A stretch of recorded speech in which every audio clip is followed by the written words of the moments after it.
आग लगा दो इस दुनिया को, जला दो सब कुछ। मैं कहता हूं भगवान कृष्ण ने क्या कहा था जब द्रौपदी का चीरहरण हुआ था? जो संसार एक स्त्री का चीरहरण करने पर उद्यत हो सकता है, जो समाज, मैं उस समाज को नेस्तनाबूद कर दूंगा, मैं उस समाज का बीज नाश कर दूंगा। और बीज नाश किया उन्होंने। 3 कुंवारी हिंदू सिख कन्याओं का श्राप हिंदू समाज को पर प्रतिदिन लगता है। करते रहो तुम कितनी भी, तुम्हारी अष्टमी के दिन पूजा करते रहो, तुम कुंवारी कन्याओं को बुला के चने खिलाते रहो और पूरियां तलते रहो। ऐसे मूर्ख समाज नहीं बचते जो अपनी बेटियों की रक्षा नहीं कर सकते। वो समाज का मिटना निश्चित है, और मैं कहता हूं अच्छा है, मिट ही जाना चाहिए ऐसा समाज। भाई तुम जिस बेटी को लाए हो संसार में, अगर तुम उसकी रक्षा ही नहीं कर सकते तो तुम्हारे जीवन का मूल्य क्या है? सर मूल्य क्या मतलब, छोले भटूरे खा करके और सुबह भिष्टा निकाल के अपनी शौच पे जाकर के और परफ्यूम लगा लगा के पार्टी में, इसके लिए जीवन मिला है? इसके लिए जीवन मिला है क्या? जीवन भगवान कृष्ण ने तो कह दिया था ना गीता में, धर्म की स्थापना के लिए युद्ध कर। योगः कर्मसु कौशलम, ढंग से किया गया कर्म, कौशल से किया गया कर्म ही योग है अर्जुन। धर्म की स्थापना के लिए युद्ध करवाया ना कृष्ण ने। ये तो यहां तो आप अपने आसपास जरा देखो ना, जरा गेट खोल के जरा पूछो उस हिंदू से कि भाई युद्ध है, बोले कौन सा युद्ध? शाम को पार्टी है यार, थीम पार्टी है भाई, रेन डांस करेंगे।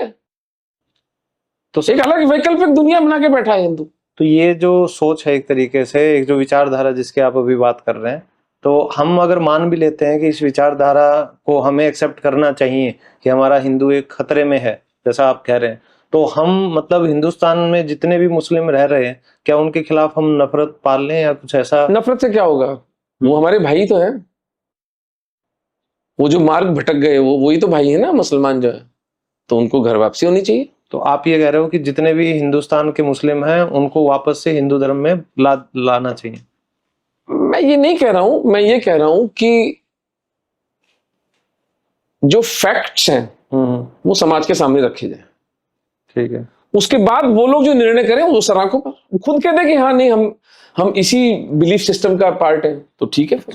नहीं, अभी अभी मैंने एक पॉडकास्ट भी देखा था, जो मौलाना है जो दिल्ली की मेन जो मस्जिद है, उन्होंने एक पॉडकास्ट में कहा था कि मेरे जो परदादा थे वो राजपूत थे, मुझे भी पता है। ये बिल्कुल ब्लैंड और बकवास स्टेटमेंट है, इसका कोई मायने नहीं है। आपने भी शायद सुना। इस स्टेटमेंट का कोई मायने नहीं है। आप उस विचारधारा को मान रहे हो जिसने आपके उन परदादा की हत्या की थी। आप उस विचारधारा को तिलांजलि दो, इंसान का बच्चा बनो आप, तब माना जाएगा कि आप राजपूत हो। तो सर ये जो साजिशें शुरू हुई थी 80 साल पहले एक इतिहास को मिटाने की, हाँ। तो उसकी मतलब शुरुआत कैसे हुई और उसके पीछे का मतलब मेन मकसद क्या था, वो क्या लगता है आपको? क्योंकि ये जो टुच्चे जो इस देश के जो नेता थे उस वक्त, ये मुसलमानों का तुष्टीकरण, और वो क्या होता है ना कि जो वायलेंस होती है, हिंसा होती है, जो घर के अंदर से बिगड़ा बच्चा होता है, तो वो चीजें ले जाता है ना माँ बाप। पहले उसको यार ये जो भी शोर मचाएगा यार अभी, इसको पहले खाना डाल दो, ठीक है, वो वाली मानसिकता के इनको पहले डाल दो चुपका, फिर कुछ और दे दो, जब मैं तो और लूंगा, अरे यार चलो शांति के लिए चलो और दे दो भाई, आके नहीं समझाते दो भाइयों की लड़ाई में, यार वो तो पागल है, तू तो समझदार है ना। तो हमेशा समझदार ही हारता है, हमेशा समझदार ही सेक्रीफाइस करता है। अच्छा, 1947 का जो ट्रांसफर ऑफ पावर था, मैं उसको स्वतंत्रता का दिन नहीं मानता। हिंदू स्वतंत्र आज भी नहीं है। थोड़ी आंशिक स्वतंत्रता हमें मिली 26 मई 2014 को, जिस दिन नरेंद्र दामोदर दास मोदी इस देश के प्राइम मिनिस्टर बने। मैं उस दिन को स्वतंत्रता का दिन, मुझे सच में स्वतंत्रता अनुभव हुई उस दिन। अच्छा, मैंने अपने मित्रों को फोन करके मैंने कहा आज की सुबह थोड़ी गुलाबी सी है। अच्छा। आज गुलाबी सुबह है, आज स्वतंत्र हो गए अपन। okay. तो ये जो 1947 में हुआ था वो था ट्रांसफर ऑफ पावर, सत्ता का हस्तांतरण। गोरे साहिबों से भूरे साहिबों के पास सत्ता आई, और भूरे साहिब गोरे साहिबों से 1000 गुना घटिया सिद्ध हुए। तो एक ही पार्टी का राज रहा। उसके बाद नहीं, पार्टी नहीं, उसके बाद में एक समझौता किया गया मुसलमानों से और इस देश का शरियाकरण किया गया। तो हम भाई, मौलाना आजाद कौन था?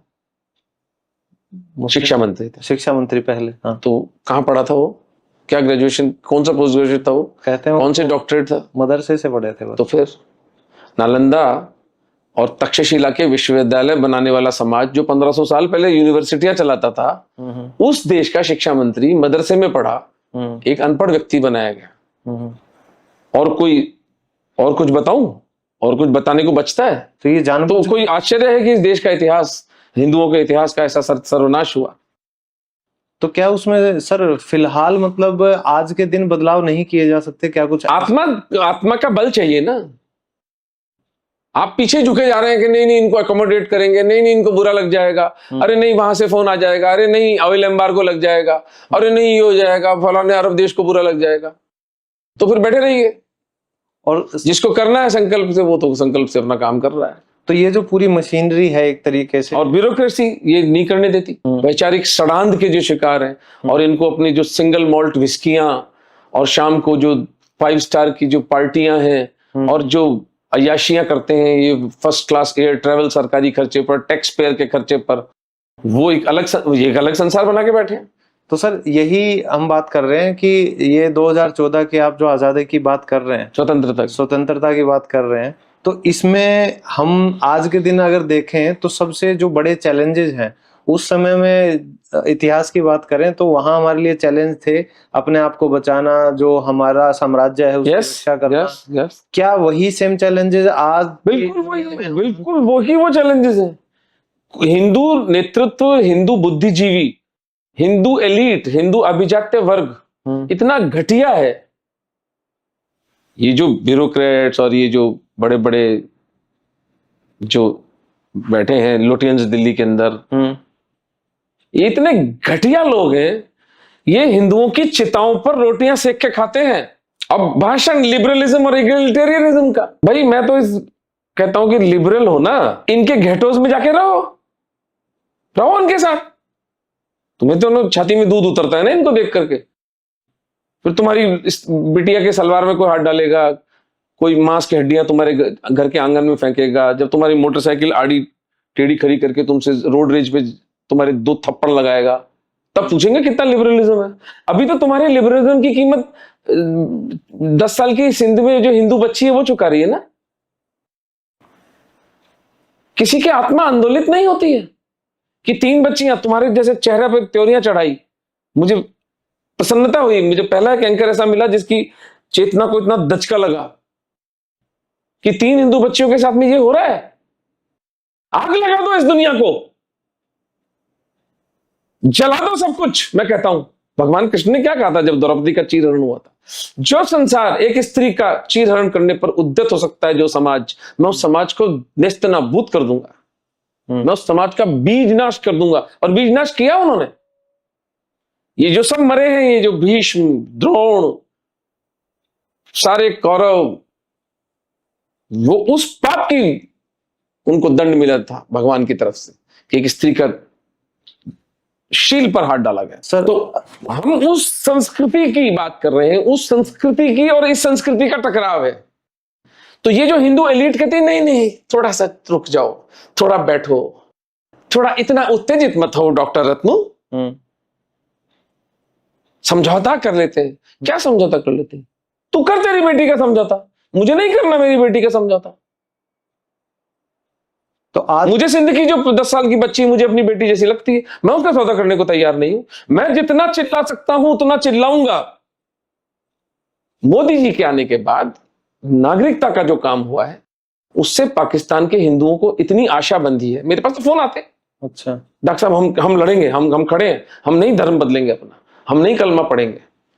और इतना ही चाहिए था, इतना ही चाहिए एक स्वाभिमानी आदमी को। कौन सा वो मोदी जी अपने हाथ से निवाला बना बना के खिलाएंगे इनको, कि बैठ के रोटी खिलाएंगे अपने हाथों से? बस ये कि भारत की राज्य व्यवस्था 2019 के अंदर सिटीजनशिप अमेंडमेंट एक्ट आया, वो एक सभ्यतागत कदम था, उस सभ्यतागत जीत थी हमारी।